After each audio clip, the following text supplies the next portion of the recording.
This book that I wrote is for my mom. My mom died in July of 2008. She had ALS. ALS is a disease that's more commonly known as Lou Gehrig's disease. And there's not a lot that's actually known about it. There's no cure. We don't really know why some people get it. So it's kind of a bit of a hopeless diagnosis.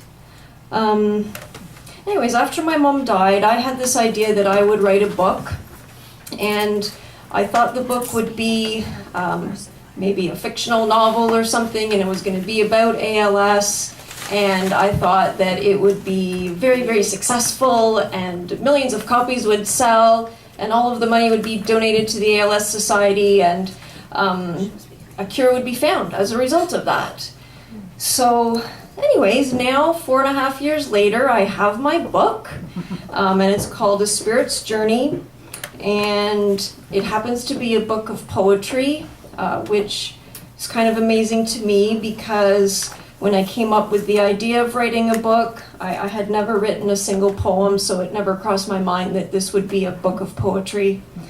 But anyways, now I have my book, and I also have a check for the ALS Society for $48, which I think is a pretty good start. So. And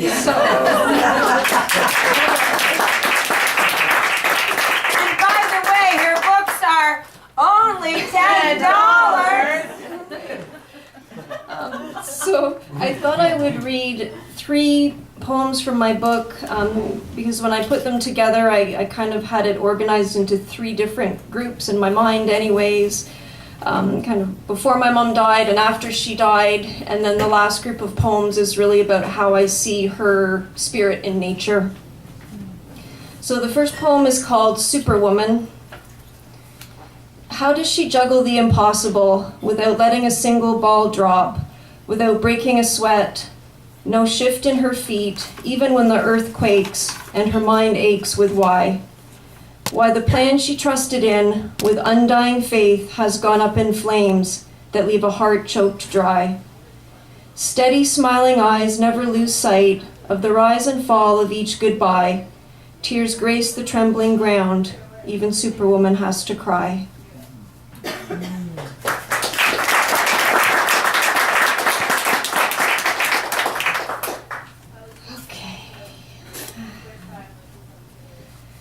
The next one is called 3 Letters on Their Way.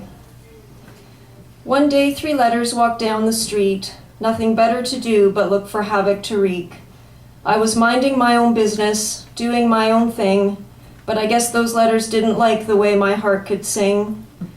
They jumped me from behind, pushed me to the ground, shut out all the music, anguished sobs the only sound.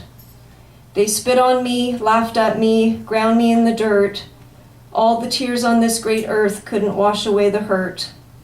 No matter how much I begged or prayed for mercy still, they held me down with an icy grip, determined to break my will. Down there is a single frequency, the only thing you hear. It's the sound of being trapped in despair and naked fear. Those letters were unrelenting, brutal in their design. Even now I cannot stand to see them marching through my mind. But letters is all they were, and they couldn't extinguish love. It's just what always happens when evil's push comes to shove. I guess you'll be on your way now, lonely A and L and S. Turns out it's you 3 letters that are completely powerless.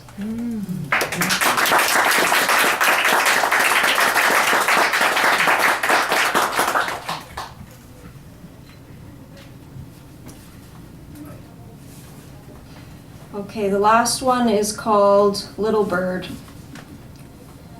Hey little bird, come land in my tree, where I can see you sway weightless, on branches bending fearless, with your black cap and yellow raincoat. Without warning, you're off, a life without question, under the sun and rain, the wonder of the moon and stars, not a single deed to forgive.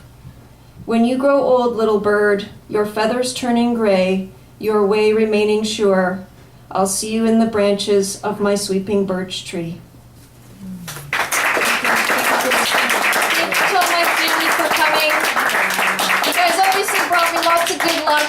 won a lot of raffle ticket prizes down there. Yeah,